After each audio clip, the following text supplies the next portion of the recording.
people.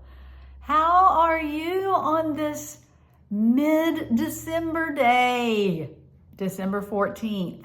We're not to the 15th yet. I just started my Christmas shopping yesterday, maybe the day before. But yes, Thursday morning, I went to a women's Bible study and there were like 20 women there. And a whole big old group was saying that they hadn't started their Christmas shopping yet. And that was so delightful for me. Didn't want to, be happy about their trouble, but I did, because usually I'm kind of the only one. Yeah, but this year it snuck up on all of us, didn't it? It's just been so crazy. With Thanksgiving coming like late in Thanksgiving, in November, late in November, I guess, which then made it suddenly December right away. And gosh, okay. And I will tell you about this, but Craig and I also, right after the Thanksgiving weekend, so there was that Sunday, Monday, we had to leave for Houston and we didn't get back until Wednesday. And then it was like December 5th or something. It was like, suddenly, it is well into December. It was terrible because we didn't end up getting our Christmas tree until this week. We got it on Monday, and then we decorated it Tuesday night and Wednesday night. And we put all the boxes away because our house cleaner was coming. And so all of a sudden, everything was just Christmas. Neat and clean and Christmassy. So that is how I woke up today with the Christmas lights on. Yes, so what's your Christmas like so far, your Christmas season? Have you gotten your shopping done? No worries if you haven't. I am needing, after I do this, I'm going to get online and do all the online shopping because it's very scary, isn't it? Have you started hearing people saying that they aren't going to get their things by Christmas? Oh my goodness. I'm just believing that I will at this point since I haven't done the shopping yet. I might be crying tonight, but hopefully it will work out. Do you have a Christmas tree up? Was that in your plans this year? I know that some of my family, they were hardly going to be home during December, so they're just enjoying other people's Christmas trees. So it's just a lovely season though, isn't it? Is it? It sure is to me. It doesn't mean that all is well or that I am chipper every day, all day. By far, I am not that, but it just is so helpful to have in the background the realization that we are looking to this beautiful, powerful time of light. So, let me talk a little bit, okay? Thanksgiving was over and above Craig's and my wildest dreams. The one loss in it, there probably were others too, but a big one was that Sarah and Sergey and the kids didn't get to come after all. So there's a big hole in that way. But Hannah and Ben came and stayed in our house, and we it was cozy. It was so cozy. If you will remember, last year at this time, in Thanksgiving, Craig and I had just come back to Longview, to our house on Noel Drive, right before Thanksgiving. Like literally, I think it was 1 week before Thanksgiving we got home. And we had been in Dallas for 3 months doing outpatient every single day to the hospital, sometimes even on Sundays, to get blood transfusions, collecting stem cells, getting shots, whatever it was, and then 3 weeks inpatient to get a stem cell, what they used to call bone marrow transplant. So when we got back, I couldn't be around anybody. And so we had to be alone on Thanksgiving. We had been alone for 3 months with little visits from people, little bitty ones like outside, that kind of thing, and 3 months away from our hometown. And now on Thanksgiving, when you're supposed to be with family, we were by ourselves. So that was last year, but it was God. Excuse me. I hit my lamp and it fell down. It fell down on my cup. Cup, are you all right?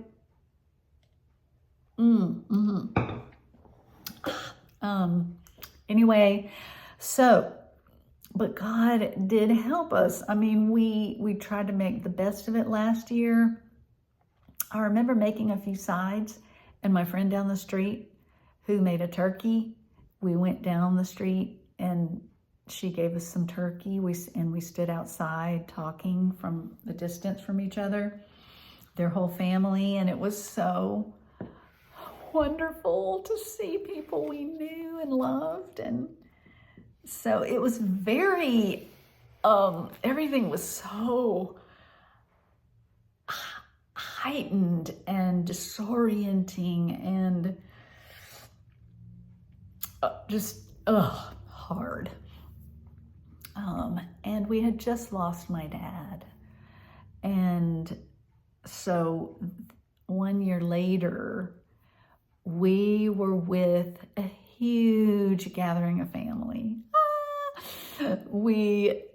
Hannah, Ben, and Craig and I drove 1 hour across the Louisiana-Texas border to Shreveport and met up with tons of our extended family at Lisa and John's, a place where we have so many memories as a family because it's a big house on a big property.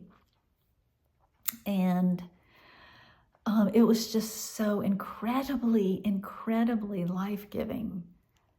Oh my gosh, we're so close to these dear people. And I mean, you know, it was a harmonious time. It was a comforting time. LSU played and won, and we had our pom-poms. So my mom was able to make it up here. We had her take an Uber, and it was such an adventure. And then Lisa went back down with her in the Uber. So anyway, things worked out, and it was just beautiful. I really felt like it was an abundance from God. Those words have become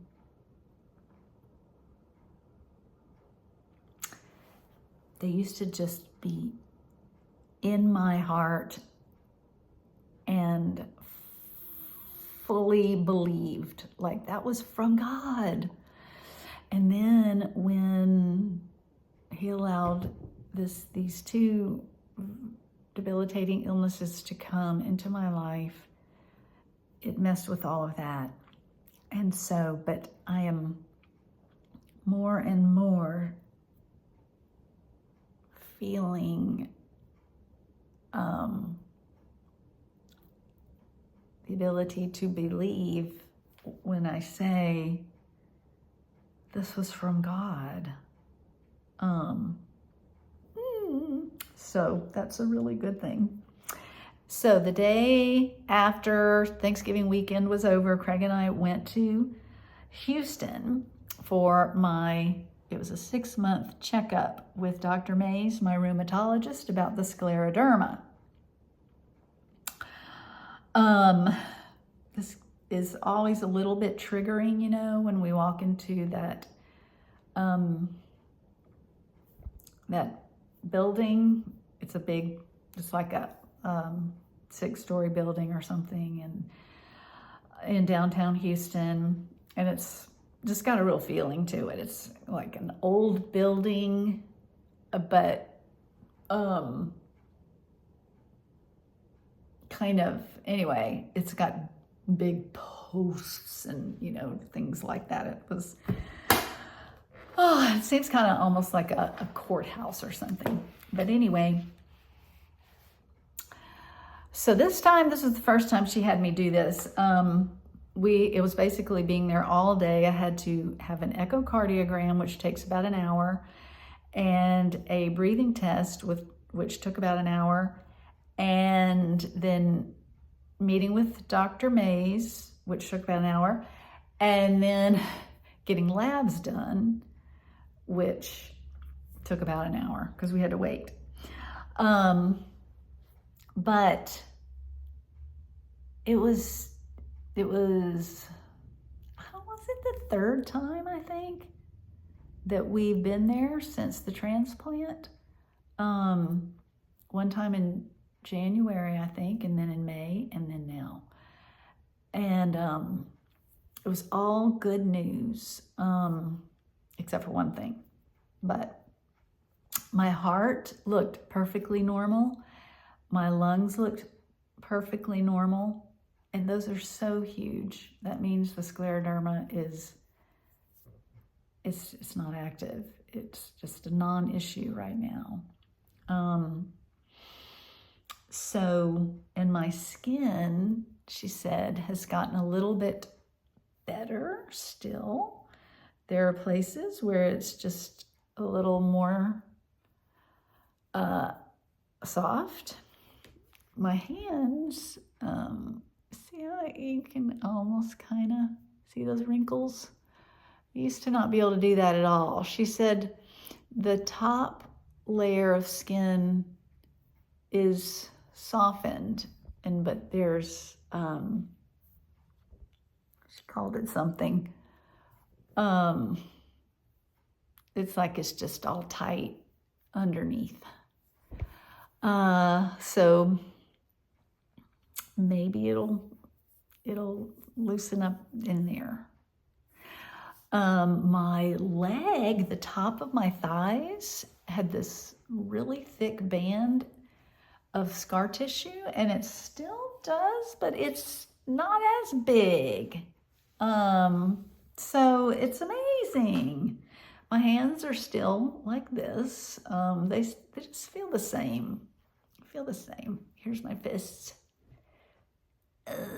So things fall out. But I can do this. See how tight and weird? But I'm really used to my hands. I am sad. I'm sad, but not real sad. So that's good. I can just feel little sadnesses, like everybody has, about little things in their lives that have changed or that they have lost. That is something that I must learn to live with. Right? I don't know, maybe. Let's see. So the only thing that came out of that was that the lab work showed that my kidney numbers were off, like 2 different numbers they follow, and then Maybe a third element too. And so for like a few days after I found that out, at first I was like, oh, it's probably nothing. But then but I had to go see my primary doctor, and I had to wait a week, and the first few days I was good, and then the second few days I started just like, I think I must have read something or somebody said something, I don't know. I think I just looked at the actual numbers, yes, and then looked up, because I wanted to know if there's something I could do to help. Maybe I had been dehydrated, someone had mentioned, and so I wanted to see. And anyway, I ended up, I didn't read anything that was terrible, I don't think, but I just started getting these visions of living on dialysis, and it was terrible. It just basically brought me back into oh no. It was almost like when I fractured my hip, when I had gotten out of the hospital. And I thought, I'm never going to be the same. My body is going to continue to have huge problems, and I'm not going to live a normal life at all. I'm going to be disabled and debilitated. And that's kind of what happened. And so I called my brother-in-law, who's a doctor. We had a text conversation, and he put me so at ease. Oh, so at ease. And he's so wise. And he said, probably your kidney numbers they're kind of normalizing to the new normal, and they're probably going to be this way for the rest of your life. This is as bad as it's going to get. Excuse me. And anyway, he knew that this was not, he saw my results, and he said, this isn't the kind of thing where you could have just been dehydrated. It's something else. And so then my oncologist received the results, and the nurse ended up calling me back, she emailed me, and Dr. John looked at them, and he said this pretty much the same thing. Like, he said, my kidney numbers were not that great. I mean, they were already low or high. It's like one's low and one's high. Back like months ago or a year ago. And so they've pretty much been stable. And so anyway, I do have to go see a kidney doctor, but hopefully it's just for them to say, yeah, you're going to be fine, and come back in a year, and I'll have to go every year just to check. Okay, so that was kind of a little bit of a speed bump. I was like, it's Christmas, and now I've got this thing. My body's breaking down, and I didn't know it. I thought my body was strengthening, and I went through this whole thing.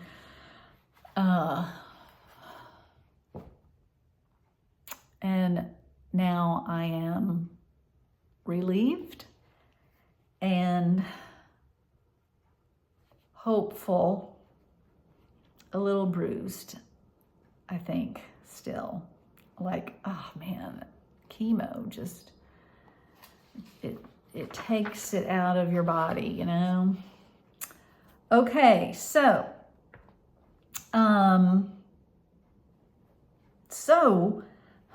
let's see.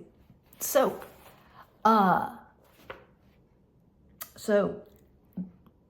how I'm doing is I am, okay, on a scale of 1 to 10, with 10 being um, you know, fully in nirvana,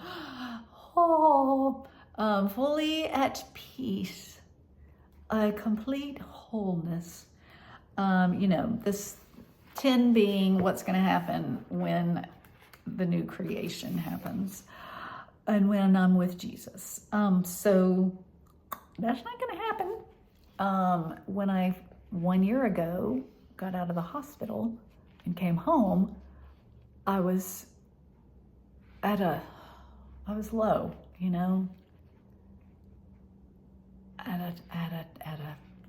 3, a 2, a 3, I don't know.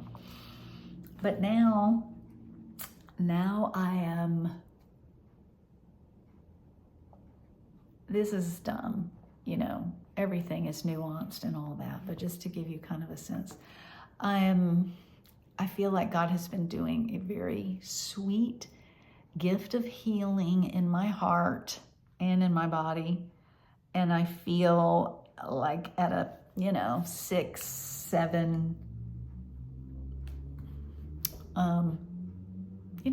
have these little peaks of 8 of joy and peace.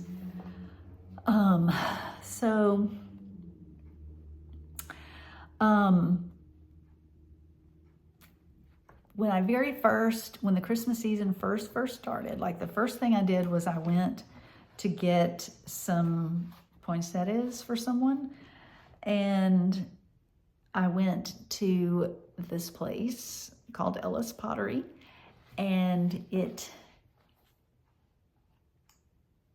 I drove up, and it was like not quite dusk, but almost. And so they already had on all these Christmas lights that they have. You can pay $5 and walk through and see all these, Christmas lights. Well, you can see them without walking through them. And they were all on, and I was like, oh my gosh. It like immediately brought me back to last year.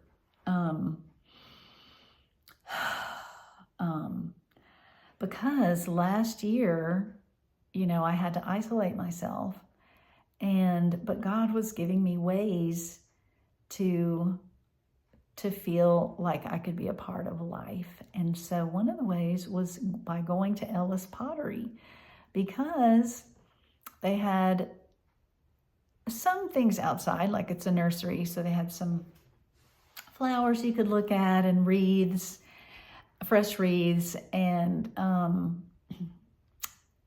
poinsettias and things. And then they had this huge indoor warehouse-like thing with all sorts of Christmas decor to buy.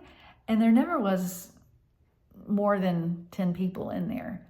And so I could go inside even and feel like I was shopping at a normal place, and I felt like a real human being. But when I drove up to it, though, it was like a flashback of being in that state where everything had been so intensely difficult. And driving up to that place last year had been so, thank you, Lord, just so sweet. And so going this year was like, wow, I am not there anymore. And that's one of the things I do if I am triggered into like sort of anxiety. I take a deep breath and I say, I'm here now. I'm here now. So anyway, I was able to go and find the same wreaths that I bought last year that were so beautiful on our 2 big red front doors, like my dream doors. And so that was really sweet, getting to start out at Ellis Pottery. I didn't even mean to. I just thought they might have, actually I was looking for mums to finish off for Thanksgiving. So, yeah, I just thought, oh, they'll still have moms. And I went there, and it turned out to be like, oh my gosh, I have come so far. So that was really neat. And I have been reading a few books. Thought I'd share. I always enjoy sharing my books with y'all. The one that has been such a beautiful devotional, we're doing it in Bible study and in our church. A lot of people are doing it. Silence and Other Surprising Invitations of Advent by Enuma Okara. She is an incredible writer, and I feel like I told you this before, but I don't know. I don't think I did. Anyway, I don't know if I did, but it goes through Elizabeth and Zechariah mostly, and their faith journey, and it just applies. She makes it apply to you and your own faith journey so amazingly. It is difficult to find, though. Why did I share it? Sorry. Maybe next year. Anyway, I also read this novel. Hannah and Sarah and I are doing a little book club, and we read this. We haven't met yet. But anyway, I think I would recommend it. It was a little slow at first, and a little bit depressing at first, but it has a redemptive worldview, and it was sweet and beautifully written. And then this, The Tenant of Wildfell Hall by Anne Bronte. How about that? If you're like a reader, or like to read, or like literature, you have heard of Jane Eyre. Even if you're not a reader, you've probably heard of Jane Eyre, right? Charlotte Bronte, probably know that name. Charlotte wrote Jane Eyre, and this is her sister. There were 3 of them. Emily Bronte wrote Wuthering Heights, which I hear you either love or hate. I haven't read it because people have told me it's so depressing. I think I'm going to have to read it, because now I've read 2 of the 3 sisters. I have to give Emily a chance. So I was so excited because Jane Eyre is one of my favorite books. And I heard that Anne Bronte was really as good as Charlotte, and not as depressing as Emily. And so she wrote Tenant of Wildfell Hall and Agnes Grey. So I'm asking for Agnes Grey for Christmas. This book, I'm gonna tell you, like, the whole middle chunk is hard. I was shocked. She just goes on and on and on about the difficulties for our heroine. It's hard to explain. I mean, I don't want to give it away. So, anyway, there were times where I was like, I can't keep doing this. But that's how the heroine felt. So, I would recommend it. If you are kind of maybe a fast reader, or you like to read big books. It's 500 pages with kind of small words. But I would recommend it. I mean, we only have a certain number of classics, and there you have it. So that's my books I've been reading. And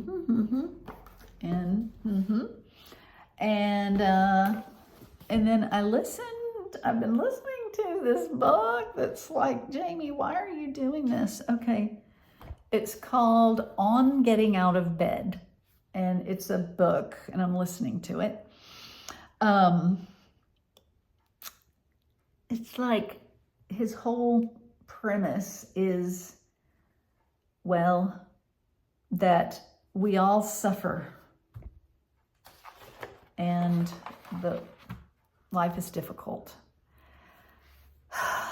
And he makes such a good case. You know, it's a little depressing, but also it was very validating, you know, just like, yeah, it is hard. And we all know it. Just being human, it can be hard to get through some days and weeks and seasons in life. And I pray that you are knowing some joy and relief if you are in a hard season, that there are rays of sunshine that come and go.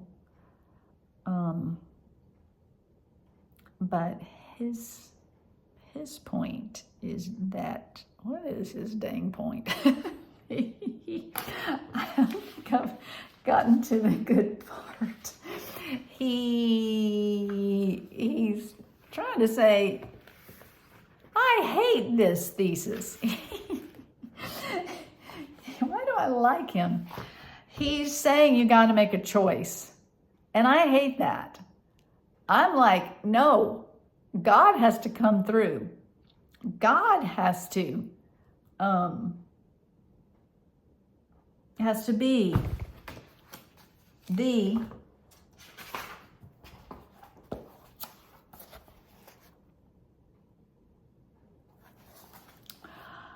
says he has to be the tender mercy, and he has to be the sunrise from on high, or we're hopeless. And yes, we can cooperate with him, but if this dude is just saying work harder, I'm gonna slap him in the face. Oh dear, I'm so sorry. I'm glad I don't know his name. All right, I am a bit passionate about misguided people who say you've got to just work harder when you're suffering.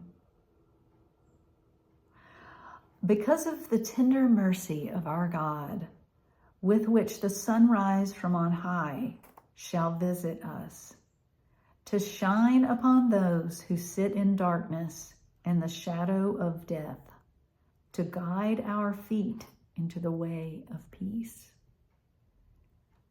So, at some level, we are helpless children.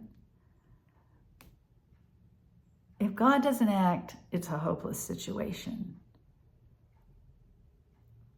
This is sort of a clause. It doesn't really have a subject and verb. It's like, but it has so many elements in it that are so many objects in it and some verbs. So it's got because of the tender mercy of our God. So for me, On Getting Out of Bed that's the name of that book, is because of the tender mercy of God. And that has been difficult for me to believe in and trust in since I got out of bed one day and my body was going to harden into death. But then God rescued me out of that disease. Oh boy.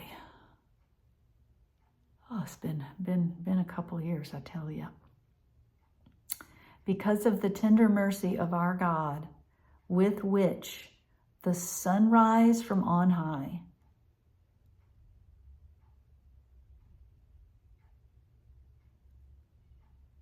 I think the sunrise from on high is particularly the Son of God. The tender mercy of our God, with which the sunrise from on high shall visit us. So you can just see the dark valley. To shine upon those who sit in darkness and the shadow of death. You just see the darkness over the valley, and then the sunrise starting to come over the darkness. And the purpose, or at least one of the things he does, is guides our feet into the way of peace, which is, I'm trying to think, Craig taught on this last week, and I think this particular word, peace, was the shalom word. I mean, that's a Hebrew word, but what did he say?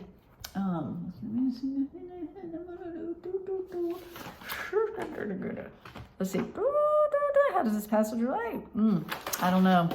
Anyway, peace, shalom, well-being. That is God's desire for us. Our good is his desire, and we have got to, with all our might. I mean, Alan Noble is his name. He is right that we have got to apply ourselves with what we have toward the tender mercy of God.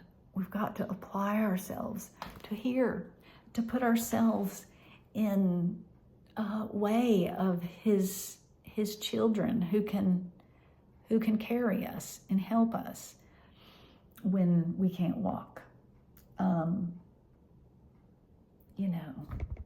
Just to put ourselves in his way, like the lady who touched the hem of his robe. But I'm trying to think of somebody who actually got in front of his feet. She came from behind, it sounded like, or from the side, and touched his robe. But she put herself in the way of Jesus.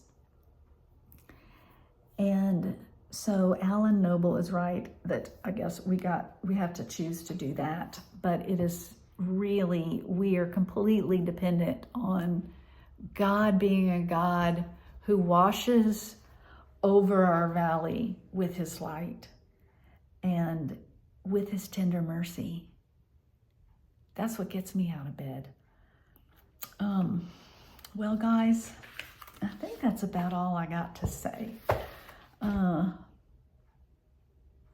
Yeah. What is your valley?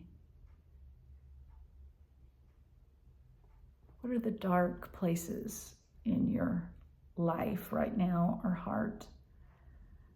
Do you feel like you're in a valley of the shadow of death? And if so, I am so sorry. And God is sorry. Jesus suffered for us that we might come to God and that we might one day be totally out of suffering.